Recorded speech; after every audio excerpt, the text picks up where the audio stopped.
Delhi university के colleges ने अपने ओरिएंटेशन नोटिसेस निकालने स्टार्ट कर दिए हैं और आप लोगों को पता भी नहीं है। कई स्टूडेंट्स का मेरे पास सवाल आता है कि भैया 28 जुलाई को हमारे कॉलेज का पहला दिन होने वाला है, इस दिन क्या होगा? तो बच्चों, इस दिन आपका ओरिएंटेशन होने वाला है और ओरिएंटेशन में क्या हो रहा होता है इस वीडियो में आपको पता चलेगा। कई स्टूडेंट्स के भी सवाल आ रहे हैं कि भैया ड्रेस कोड क्या रहता है, कॉलेज टाइमिंग क्या रहती है, क्या यहाँ पे रैगिंग भी होती है? सारे डाउट्स आपके इस वीडियो में आंसर हो जाएंगे, बस एंड तक जरूर देखिएगा और डाउट्स क्लियर हो जाए तो वीडियो लाइक करना बिल्कुल मत भूलना। नाउ मैं आप सभी को बहुत अच्छे से समझाऊंगा कि ओरिएंटेशन प्रोग्राम में आपके साथ क्या हो रहा होगा। अगर आपको समझ आ जाए ना तो वीडियो लाइक करना बस मत भूलिएगा और चैनल सब्सक्राइब कर लीजिएगा। देखिए, सबसे पहले तो मैं दो इंपॉर्टेंट डाउट आंसर कर दूं कि क्या भैया ओरिएंटेशन प्रोग्राम हमारे लिए अटेंड करना क्या कंपलसरी होता है? मैं बोलूंगा कंपलसरी बिल्कुल नहीं है। अगर आप किसी इंपॉर्टेंट रीजन की वजह से इसे मिस कर देते हैं, इससे कोई इशू नहीं होता है। लेकिन अगर आप आ सकते हैं कॉलेज 28 जुलाई को तो आना चाहिए, बिकॉज उसी दिन स्टूडेंट्स की ना ग्रुप्स बनने लग जाते हैं। अगर आप किसी ग्रुप में एंटर कर जाते हैं तो आगे चल के बच्चों के साथ कोऑर्डिनेशन करने में फिर आपको दिक्कतें नहीं आती हैं। इसी के साथ साथ क्या ओरिएंटेशन प्रोग्राम में पेरेंट्स को लाना कंपलसरी होता है? सो कंपलसरी नहीं है, आप अकेले भी कॉलेज आ सकते हैं। नाउ आपके साथ क्या हो रहा होगा इसे इमेजिन करने की कोशिश करिए। 28 जुलाई को आप सुबह सुबह उठ रहे होंगे, फिर उसके बाद पूरा तैयार होकर नए कपड़े पहन के एक्साइटेड होंगे कॉलेज जाने के लिए। फिर उसके बाद या तो आप मेट्रो से कॉलेज जा रहे होंगे क्योंकि पेरेंट्स भी आपके साथ होंगे, तो वो बोलेंगे कि चलो मैं आपको दिखा देता हूँ क्या रास्ता होगा आपके कॉलेज का। अलग अलग मेट्रो स्टेशन पे क्या पता आपको मेट्रोज इंटरचेंज करनी पड़े, थोड़ा थकावटपन आ जाएगा। या बाय रोड भी आप अपने कॉलेज आ रहे होंगे तो बहुत जाम भी उस दिन आपको देखने को मिलेगा, बिकॉज बहुत सारे कॉलेजेस का उस दिन ओरिएंटेशन डे आपको देखने को मिलेगा। सो किसी तरह आप अपने कॉलेज पहुंचेंगे, फिर उसके बाद आपको दिखेगा क्या बिल्डिंग है यार हमारे कॉलेज की। और आपको वहां पे देखने को मिलेगा कि गेट पर ही आपके सीनियर्स थाली लेके आपकी आरती करके एंट्री करने के लिए आपका वेट कर रहे हैं। तो पूरा आपका ऐसे आरती ली जाती है, फिर आपका टीका लगाया जाता है, फिर थोड़े फूल आपके ऊपर बरछाए जाते हैं। फिर उसके बाद आपकी कॉलेज के अंदर एंट्री हो रही होती है। तो पहले ही आपके अंदर एक खुशी का माहौल आ जाता है कि अरे वाह कितने अच्छे सीनियर्स हैं। फिर उसके बाद अगर आपको पता रहता है कि भाई आपका इस पर्टिकुलर रूम नंबर में ओरिएंटेशन होने वाला है, तो सीधा आप अपने सीनियर से पूछ के उस रूम नंबर में चले जाते हैं। या फिर वहीं बोर्ड पर भी नोटिस इस तरीके के लटके रहते हैं और वहां आप चेक कर सकते हैं कि अच्छा इस रूम नंबर पे मेरा ओरिएंटेशन होने वाला है, तो वहां पर फिर चले जाते हैं। अपने रूम नंबर के बाहर जब आप होंगे तो आपको दिखेगा कितने सारे बच्चे अंदर क्लास में बैठे हैं। आप अंदर एंटर करेंगे और आपको दिखेगा बिल्कुल वो न्यू न्यू फेजेस जिनके साथ आप सभी को अगले 3 से 4 साल बिताने होंगे।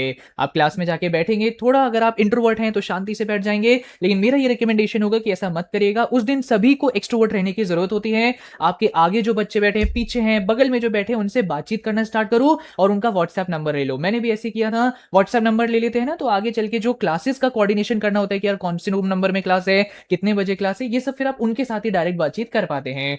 सो फिर उसके बाद आपका ओरिएंटेशन स्टार्ट हो जाता है, जहां पे वो सारे प्रोफेसर जो आपको 4th ईयर तक पढ़ाने वाले हैं वो आपकी क्लास में आके अपना इंट्रोडक्शन देते हैं, फिर आपका इंट्रोडक्शन लेते हैं, फिर थोड़ी बहुत मस्ती मजाक होता है और फिर 2 घंटे तक ये सेशन चलता है एंड देन सेशन ओवर हो जाता है। तो बेसिकली ओरिएंटेशन प्रोग्राम एक तरीके का ब्रीफिंग सेशन होता है अपने क्लासमेट्स के साथ, अपने सीनियर्स के साथ और अपने प्रोफेसर्स के साथ। इसी के साथ साथ मैंने आपको बता दिया एंट्री पर तिलक विलक किया जाता है, बढ़िया मजा आता है। थोड़ा सा बोरिंग ही होता है ये दिन, ऐसा नहीं होता, बहुत बॉलीवुड टाइप आपकी एंट्री हो रही होगी। और इसी के साथ साथ सीनियर्स को लेके भी कई सारे पेरेंट्स एंड बच्चों का सवाल है कि क्या सीनियर्स उस दिन आपकी रैगिंग कर रहे होंगे। सो मैं सभी पेरेंट्स एंड सभी स्टूडेंट्स को आश्वस्त करना चाहूंगा कि नहीं, कोई रैगिंग उस दिन नहीं हो रही होती है और आगे चल के भी कोई रैगिंग नहीं हो रही होती है। डीयू के सीनियर्स ना बहुत ही अच्छे होते हैं। आप मुझे देख लीजिए, मैं आपका सीनियर नहीं, आपका सुपर सुपर सीनियर हूं, लेकिन इतने महीनों से आप लोग मुझे देखते आ रहे हैं तो आप जानते हैं कि सीनियर बनने के बाद ऐसा नहीं है कि कोई एटीट्यूड लोगों में आ जाता है। सो यहाँ के सीनियर्स बहुत अच्छे होते हैं, कोई रैगिंग नहीं हो रही होती है। आपके साथ ना वो जो सीनियर्स हैं कुछ इस तरीके से बुला के आपको बिठाएंगे कि यार आ जाओ बच्चों, चलो क्लासरूम में क्या फॉर्मल ओरिएंटेशन करना है, चलो बाहर लॉन में बैठते हैं। इस तरह से आपका एक सर्कल बनाएंगे, यहाँ बीच में कहीं सीनियर होंगे, यहाँ पर कहीं आप बैठे होंगे और आपका भी इंट्रोडक्शन सीनियर्स ले रहे होंगे, आपके साथ बातचीत कर रहे होंगे और मस्ती मजाक हो रहा होता है। तो सीनियर्स बहुत ही अच्छे हो रहे होते हैं। बाकी दिल्ली यूनिवर्सिटी और भी ज्यादा कैंपस सिक्योरिटी रखेगा उस दिन पर। आप देख सकते हैं पूरा इस तरीके का मेजर्स लिए जा रहे हैं डीयू की तरफ से कि कोई भी रैगिंग नहीं होनी चाहिए। अगर होगी तो उससे रिलेटेड ये लोग एंटी रैगिंग स्क्वाड्स बना रहे हैं। कुछ अगर इंसिडेंट होता है तो उसके खिलाफ इमीडिएट एक्शन भी लिया जाएगा। बाकी रैगिंग नहीं हो रही होती, उससे रिलेटेड टेंशन लेने की जरूरत नहीं है। कॉलेज में तो आपका एडमिशन हो जाएगा, लेकिन इसका ये मतलब नहीं है कि आप लोग फिर पढ़ाई को भूल जाएं। आप लोग आगे जो अपना सपना रखते हैं बनने का, उस पर कॉलेज के पहले हफ्ते से ही काम करना स्टार्ट कर दीजिएगा। आप में से कई स्टूडेंट्स हैं जो सीए जैसे टफ एग्जाम को क्रैक करना चाहते हैं और जनवरी 27 में सीए फाउंडेशन अटेम्प्ट करना चाहते हैं। मैं एक चीज बोलना चाहूंगा, जैसे ही बच्चों को कॉलेज में एडमिशन मिलता है, नए दोस्त बनने लग जाते हैं, वो टाइम वेस्ट करने लग जाते हैं और अपनी सीए की पढ़ाई को मिस कर देते हैं और जब अटेम्प्ट नहीं हो पाता क्लियर तो फिर परेशान हो रहे होते हैं, लेकिन मेरे पास इसका सोल्यूशन है। And the solution is Unacademy का CA foundation Sankalp and Yoddha batch. इसके बारे में मैं इसीलिए आपको बता रहा हूं क्योंकि आप इनके एक बार रिजल्ट्स को देखिए। 8000 प्लस ऐसे कैंडिडेट्स हैं जिन्होंने इनके प्लेटफॉर्म से पढ़ाई करके इस फाउंडेशन एग्जाम को पास किया है। 532 प्लस कैंडिडेट्स के 300 प्लस मार्क्स आए, जो आप लोग जानते हैं कितनी बड़ी बात है, और 15 ऑल इंडिया रैंकर्स यहां से निकले हैं। बच्चों अभी इनके बैचेस पर 60% जितना बड़ा ऑफ चल रहा है, इस ऑप्शन को बिल्कुल मिस मत कर लीजिएगा। यहां पर आपको ये 8 हीरो फीचर्स का एक्सेस मिलेगा, अटेम्प्ट्स के साथ भी और इवन अटेम्प्ट्स के बाद भी। सक्सेस गारंटी प्रोग्राम का आपको एक्सेस मिलता है। इससे रिलेटेड कुछ टर्म्स एंड कंडीशंस हैं जो आप इनकी वेबसाइट से देख सकते हैं। अगर आप एक रैंक सिक्योर करते हैं तो up to 1 lakh rupees worth के रिवॉर्ड्स आपको मिलेंगे। एडुकेटर लेड टेस्ट सीरीज का एक्सेस आपको मिलता है, जहां पर वो आपको डिटेल प्रोग्रेस रिपोर्ट बना के देते हैं। 1-to-1 एडुकेटर सपोर्ट आपको मिलता है और एडुकेटर्स के ही हैंड क्यूरेटेड नोट्स आपको मिलते हैं। शॉर्ट में अगर आप रिवीजन जल्द से जल्द करना चाहते हैं तो उससे रिलेटेड एक स्पेशल गूगल ड्राइव का आपको एक्सेस दिया जाता है और अन अकेडमी की रैंकर्स रिपोजिटरी भी आपको मिलती है। सो बिल्कुल देरी मत करिएगा बच्चों। इनका एक आइकॉनिक प्रो सब्सक्रिप्शन प्लान भी चलता है जिसमें इस समय पर एक बहुत ही बड़ा ऑफ अभी चल रहा है जो लिमिटेड टाइम के लिए ही ओपन है। लिंक मैंने डिस्क्रिप्शन में दे दिया है। अगर आप सीए फाउंडेशन एग्जाम क्लियर करना चाहते हैं, अब और देरी मत करिएगा, अभी के अभी इनका आइकॉनिक प्रो का सब्सक्रिप्शन जाके ले लीजिए। Link pin comment and description दोनों में प्रोवाइडेड है। तो बच्चों हम आगे बढ़ते हैं और अब मैं आप सभी को वो कॉलेजेस के बारे में भी बता देता हूं जिनके ओरिएंटेशन रिलेटेड अपडेट्स हमारे पास आई हैं। इस बार दिल्ली यूनिवर्सिटी के मोस्ट प्रिफर्ड कॉलेज जिसका नाम है दयाल सिंह कॉलेज ने अपने ओरिएंटेशन प्रोग्राम का नोटिस रिलीज कर दिया है।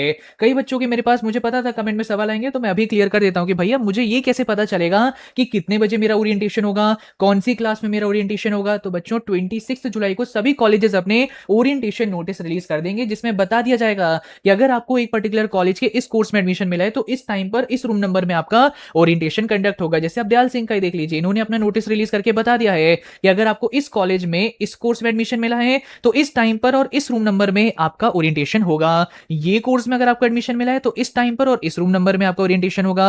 ये कोर्स अगर आपको मिला है तो इस रूम नंबर और इस टाइमिंग पर आपका ओरिएंटेशन प्रोग्राम कंडक्ट किया जाएगा। तो इस तरीके के नोटिस सारे कॉलेजेस रिलीज करेंगे। 26 जुलाई को ये नोटिस देख के ही आप लोग अपनी ओरिएंटेशन प्रोग्राम अटेंड करने जाइएगा। ऐसे नहीं कि अपनी मर्जी से ही कितने भी समय पर आप चले जाएंगे। इसी के साथ साथ मिरांडा हाउस ने भी अपने दीक्षा आरंभ, जो इनके ओरिएंटेशन प्रोग्राम का ऑफिशियल नेम है, इससे रिलेटेड इनका एक पोस्टर रिलीज हुआ है। बाकी जो डिटेल्ड स्केड्यूल कुछ इस तरीके का है, ये लोग बहुत ही जल्द रिलीज कर रहे होंगे। कई स्टूडेंट्स का ये भी क्वेश्चन आता है कि भैया ओरिएंटेशन डे का ड्रेस कोड क्या रहने वाला है। तो मैं एक चीज अब आपको बता देता हूं कि अब आप सभी जो कपड़े पहनना चाहें वो पहनने के लिए टोटली आजाद हैं। You are now totally free.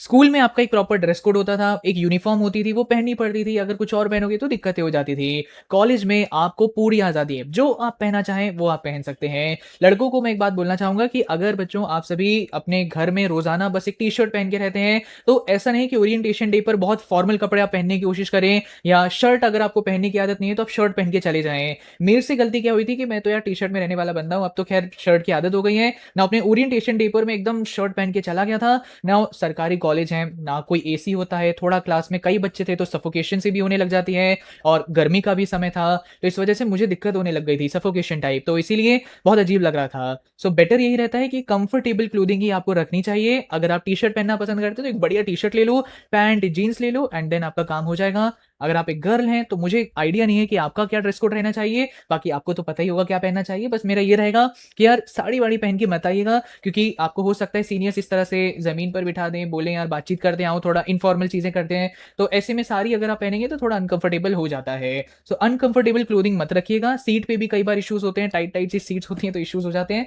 So yes, I would just say comfortable clothing पहनना, बाकी जो पहनना चाहो उसके लिए आप टोटली फ्री हैं। अच्छा, कल मेरे पास ना एक स्टूडेंट का कमेंट भी आया था कि क्या भैया जब सारा ओरिएंटेशन प्रोग्राम हो जाएगा उसके बाद खाने पीने के लिए कुछ मिलेगा, कुछ भंडारा टाइप हो रहा होगा क्या। तो भैया ऐसे कोई भंडारा नहीं हो रहा होता है। आपका 1 से 2 घंटे बाद जब ओरिएंटेशन प्रोग्राम एंड हो जाएगा, जब आपका सीनियर्स के साथ भी ब्रीफिंग सेशन ओवर हो जाएगा, उसके बाद आपको आपके सीनियर्स की तरफ से ही प्रॉपर रिफ्रेशमेंट्स प्रोवाइड करे जाएंगे। वो पता है ना, छोटे से बॉक्सेस होते हैं जिसके अंदर सैंडविच होती है, आपके बिस्किट बिस्किट होते हैं, थोड़ा ड्रिंक होता है ना, तो वो चीजें आपको मिल जाएंगी। सो रिफ्रेशमेंट्स मिल जाती है, उसमें कोई इशू नहीं है। बाकी एक स्टूडेंट का ये भी सवाल आ रहा था कि क्या भैया कॉलेज के समय में क्या, जैसे हमारा रिसेस हुआ करता था स्कूल टाइम पे, लंच ब्रेक हुआ करता था, उसी तरह कुछ कॉलेज में भी होता है। सो नहीं, ऐसा कोई ऑफिशियल लंच ब्रेक नहीं हो रहा होता है। अगर आपको देखने को मिलता है कि यार आपकी एक क्लास है 11 से 12 बजे, फिर अगली क्लास है 1 से 2 बजे, तो 12 से 1 के बीच में जो टाइम है आपके पास, उस समय पर आप अपनी कैंटीन में जाके खाना पीना खा सकते हैं। सो ऐसा कोई ऑफिशियल लंच ब्रेक नहीं हो रहा होता है। बाकी ज़्यादातर स्टूडेंट्स जैसे स्कूल में लंच बॉक्स लाया करते थे, ऐसे कॉलेज में नहीं लाते हैं। बाकी जो कॉलेज की कैंटीन है वहाँ पे बहुत कम पैसों पे आपको बहुत अच्छा क्वालिटी का फूड मिल जाता है। मैं तो यार 4 साल कैंटीन के भरोसे था, सो कैंटीन बेटर है, वहाँ पे आप लोग खा सकते हैं। बाकी कॉलेज के अलावा भी बहुत सारे एरियाज़ है जहाँ पर आप लोग अच्छा quality food at an affordable price पे ले सकते हैं। जैसे मैं आपको कुछ जगह बता देता हूँ, बिकॉज़ मैं तो नॉर्थ कैंपस से हूँ, तो मुझे नॉर्थ कैंपस के इलाकों के बारे में पता है। बाकी साउथ कैंपस, ऑफ कैंपस के जो स्टूडेंट्स हैं वो जब थोड़े दिन कॉलेज जाना स्टार्ट करेंगे तो उन्हें पता चल जाएगा। नॉर्थ कैंपस में कुछ इलाके हैं जैसे फैकल्टी ऑफ लॉ, वहाँ पर एक कैंटीन है, बहुत अच्छी है। डीएससी कैंपस एक, वहाँ पे नॉन-वेज फूड मिल जाता है अगर कोई नॉन-वेज चाहता है, बाकी और कोई नॉन-वेज नहीं मिलता। फिर उसके बाद एक एडमिशन ब्रांच है, वहाँ पर भी बहुत अच्छे खाना मिल जाता है, छोले, पूड़ी ये सारी चीज़ें। फिर छोले-कुलचे यहाँ के, दिल्ली आ रहे हो भाई तो दिल्ली में तो छोले-कुलचे मिलेंगे ही आपको। सो नॉर्थ कैंपस में ऐसी जगह है जहाँ के छोले-कुलचे बहुत फेमस हैं, सो वो आप खा सकते हैं। बाकी दौलत राम कॉलेज के बाहर भी बहुत सारा आपको क्या कहते हैं, कई सारे स्टॉल्स खाने-पीने के मिल जाएँगे, जूस के बहुत स्टॉल्स मिल जाएँगे, इवन हर कॉलेज के बाहर मिल जाते हैं। तो वहाँ से भी आपको खाना-पीना मिल जाएगा, तो उसमें कोई इश्यू नहीं रहेगा। एंड में मैं बच्चों आपके एक और इंपॉर्टेंट डाउट का आंसर कर देता हूँ कि भैया हमारी क्लास टाइमिंग क्या रहने वाली है नॉर्मल कॉलेज डेज़ में। अभी ओरिएंटेशन का तो पता चल जाएगा, बाकी नॉर्मल दिनों में आपका क्लास टाइमिंग क्या रहता है। तो डीयू में अगर आपका एडमिशन हो गया तो एक बात याद रखिएगा that you are now officially the part of cancel culture. Popatlal का डायलॉग था ना, कैंसल कैंसल कैंसल। इसी तरह आपके प्रोफेसर्स भी आपकी क्लासेस को कभी भी विदाउट एनी रीजन कैंसिल कर देते हैं। पिछले 4 सालों में मेरे साथ ये ट्रेजेडी रही है कि जब भी मैं कॉलेज गया हूँ, गेट में एंटर किया मैंने अपने कॉलेज के, तभी मेरे व्हाट्सएप पे नोटिफिकेशन आ जाता था कि अभी जो क्लास होने वाली थी वो कैंसिल हो गई।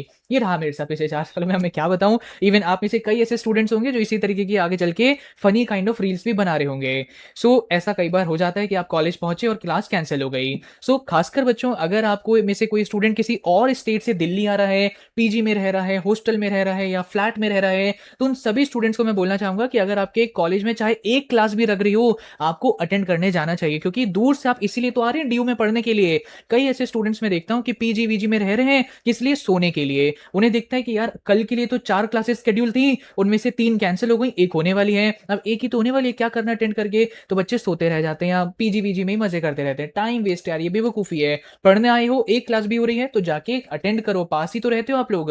लेकिन जैसे मैं हूं, मैं दिल्ली एनसीआर में रहता हूं, मुझे ट्रैवल करने में 4 घंटा लगता है। इसी तरह आप में से बहुत स्टूडेंट्स दिल्ली से बिलोंग करते हैं, दिल्ली एनसीआर से, उन्हें बहुत दूर दूर से ट्रैवल करके आना पड़ता है। तो ऐसे स्टूडेंट्स को तो मैं यही सजेस्ट करता हूं कि ऐसे दिनों में आपको जाना चाहिए जिस दिन मैक्सिमम क्लासेस लग रही हो। जैसे 7 डेज अ वीक आपका वीक होता है, जिसमें से 2 डेज तो ऑफ रहता है कॉलेज, सैटरडे को और संडे को। सो रिमेनिंग आपके जो 5 डेज़ हैं, इनमें से मेरा ये प्लान रहता था कि यार मुझे तो बहुत टाइम लगता है ट्रैवलिंग में, तो मैं ऐसे 2 दिनों को चूज़ कर लेता था जिस दिन 2 या 2 से ज़्यादा क्लासेस होती थी। तो जिस दिन 2 या 2 से ज़्यादा क्लासेस होती थी, बस वो 2 दिन ही मैं कॉलेज जाया करता था, उतने से ही मेरी अटेंडेंस ठीक-ठाक मेंटेन हो जाया करती थी। तो इसलिए बाकी को भी मैं यही रिकमेंड करना चाहूँगा, बाकी जो बच्चे आस-पास ही रहेंगे कॉलेज के, उन्हें तो जाना चाहिए।